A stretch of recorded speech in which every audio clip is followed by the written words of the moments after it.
Shalom, jumpa kembali dengan saya, Roni Suwono. Ini adalah channel pribadi saya. Sahabat yang saya kasih, Anda yang suka menonton video saya, jangan lupa like setiap kali menonton. Bagikan juga kepada sahabat-sahabat yang Anda cintai, agar semua sahabat-sahabat kita mendapat berkat yang sama. Beri komen yang sopan, komen yang membangun, dan tekan tombol loncengnya agar setiap Anda yang sudah menekan tombol loncengnya tidak pernah ketinggalan dari setiap video baru yang saya tayangkan lewat channel pribadi ini. Selamat menikmati.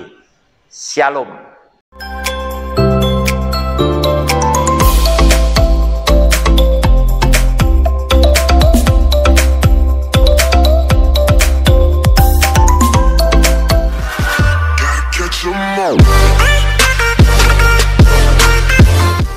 Shalom, kita memasuki video yang ke-8 dari sebuah pelajaran dengan judul keselamatan hanya ada di dalam nama Yesus. Kita hari ini akan mencermati judul kecilnya adalah Hukum Taurat dan Kasih Karunia. Kalau di video yang barusan lalu, kita akan melihat bedanya Musa dengan Tuhan Yesus. Sekarang kita melihat bedanya hukum Taurat dan hukum kasih karunia. Saudara, hukum Taurat ditulis oleh Musa. Lewat Tuhan yang menuntun langsung Musa untuk menulisnya. Dan Musa dikatakan, hamba yang sangat setia di dalam segenap rumahku. Oleh karena apa? Musa juga mencatat, menulis apa yang dikatakan oleh Tuhan. Dia juga memerintahkan dan dia juga setia menjalankan. Itu maksudnya. Saudara, hukum Taurat bukan cuma 10 perintah saja. Tetapi hukum Taurat ada kurang lebih sekitar 600 hukum. Dan hukum Taurat punya persyaratan yang begitu berat. Standar yang begitu tinggi, yaitu jika setiap orang kepingin selamat dengan melakukan hukum Taurat, syaratnya tidak boleh satupun daripada hukum itu gagal, tidak boleh. Semuanya harus lulus. Saudara, hukum Taurat tidak semuanya harus kita lakukan ketika Yesus Kristus Tuhan datang dengan hukum kasih karunia, karena Allah tahu manusia yang akan diselamatkan oleh Tuhan nggak mungkin bisa selamat karena hukum Taurat. Tetapi ada hukum Taurat yang tidak bisa tidak kita lakukan, yaitu yang ada pada 10 perintah Allah. Ini termasuk, kalau orang-orang teman-teman yang kuliah mungkin masih ingat, ini adalah termasuk daripada hukum etika, 10 perintah Allah. Dan di dalam hukum kasih karunia, hukum 10 perintah Allah ini diwadahi di dalam hukum kasih karunia. Saudara, sekaligus supaya kita tidak kehilangan pengertian, saya tunjukkan manakah yang diwadahi. Kita lihat Matius pasal 22 ayat 36 sampai dengan 40. Matius pasal 22 ayat 36 sampai dengan 40. Judul bacaannya adalah hukum yang terutama. 36. Guru, hukum manakah yang terutama dalam hukum Taurat? Jawab Yesus kepadanya, kasihlah Tuhan Allahmu dengan segenap hatimu, dan dengan segenap jiwamu, dan dengan segenap akal budimu. Itulah hukum yang terutama dan yang pertama. Dan hukum yang kedua yang sama dengan itu ialah kasihilah sesamamu manusia seperti dirimu sendiri. Saudara, hukum kasih ini kan lambangnya salib. Hukum yang terutama dan pertama adalah yang vertikal, yang tegak kepada Tuhan. Yaitu perintah pertama sampai perintah keempat. Perintah kelima sampai ke-10 yang mendatar adalah hukum yang kedua. Tetapi perhatikan saudara, ayat 39. Dan hukum yang kedua yang mendatar, yang sama dengan itu. Yang sama dengan yang pertama, yang sama. Ialah kasihilah sesamamu manusia seperti dirimu sendiri.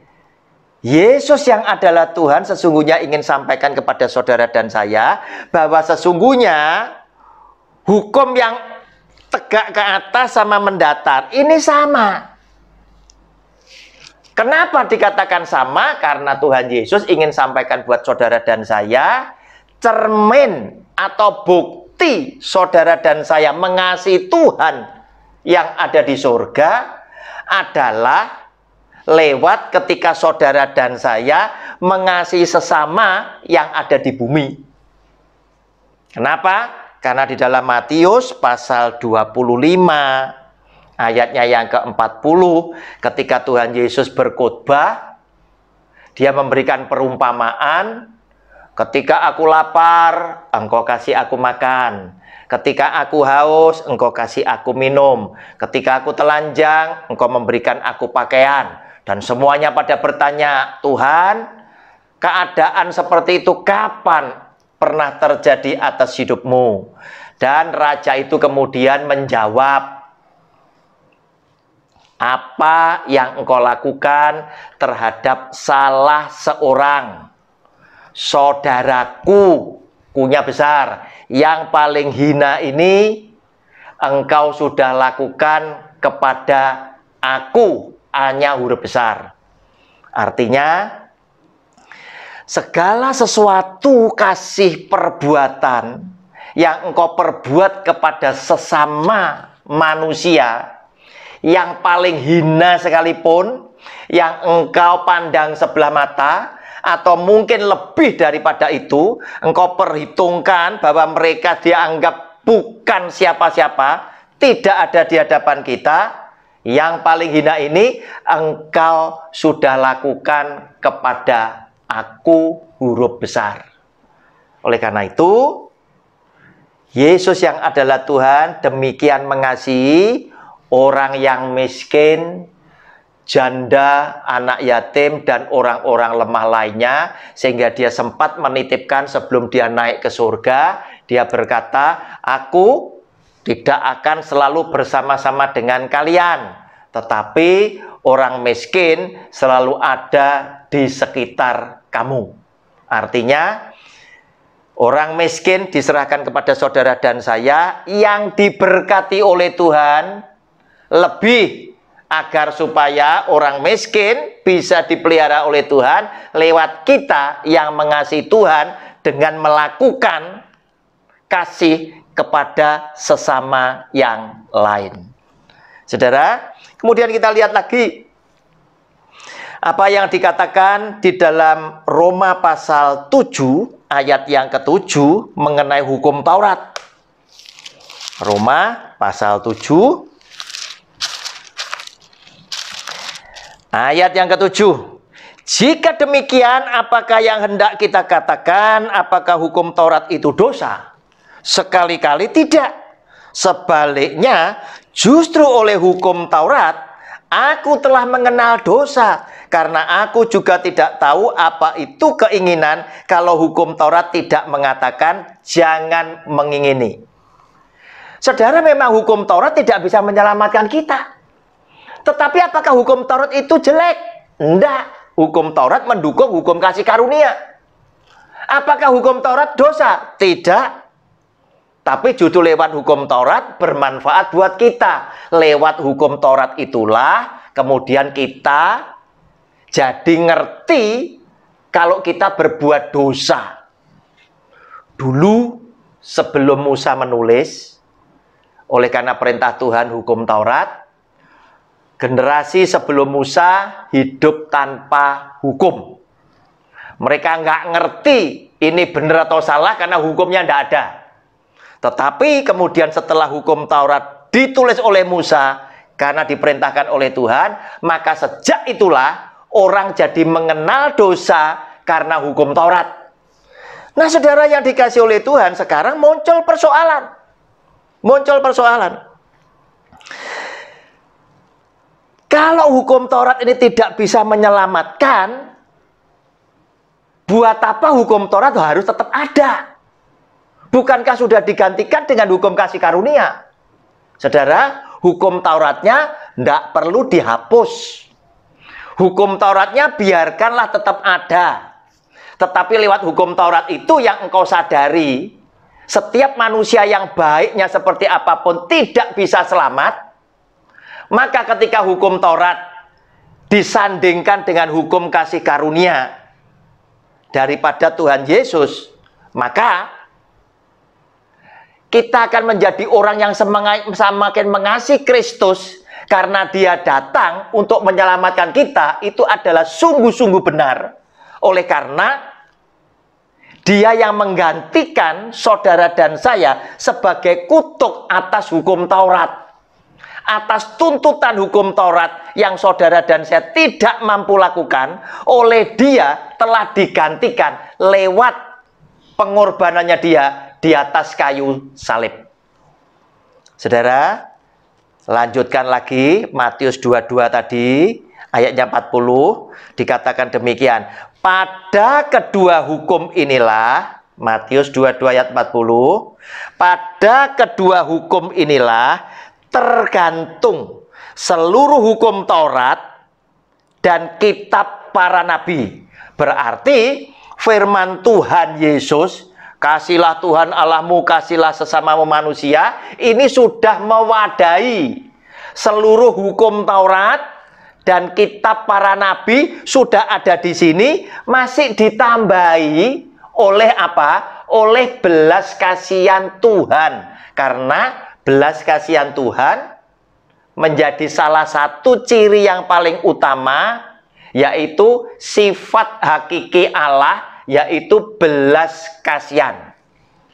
Kalau kita melihat Tuhan Yesus bersama rombongan, kemudian Tuhan Yesus melihat ada begitu banyak orang yang menderita dan lain sebagainya. Di dalam firman Tuhan itu pasti saudara temukan kalimat yang berkata, maka timbullah belas kasihan Yesus. Nah, hukum kasih karunia, di samping hukum kasih karunia yang mewadahi hukum Taurat dan kitab para nabi, ternyata hukum kasih karunia ini masih ada belas kasihan Tuhan yang tercurah kepada saudara dan saya. Sehingga kita yang tidak mampu, oleh Dia digantikan. Kita yang tidak bisa benar, oleh Dia dibenarkan. Oleh karena pengorbanan Kristus di atas kayu salib. Saudara, kenapa Yesus Tuhan yang terakhir ini? Kenapa Yesus Tuhan harus mati di atas kayu salib? Saudara, ternyata ada tuntutan atas hukum Taurat. Kita lihat di Ibrani pasal yang ke-9. Ibrani pasal yang ke-9 dikatakan apa di situ tentang hukum Taurat? Ayatnya yang ke-22. Kenapa Tuhan Yesus harus mati di atas kayu salib dan Dia mencurahkan darahnya sebagai pengampunan dosa atas saudara dan saya? Saudara, kita dulu kan dengan hukum Taurat. Nah, untuk Taurat kita tidak mampu untuk melakukannya sehingga kita bisa selamat. Oleh karena itu belas kasihan Kristus itu turun.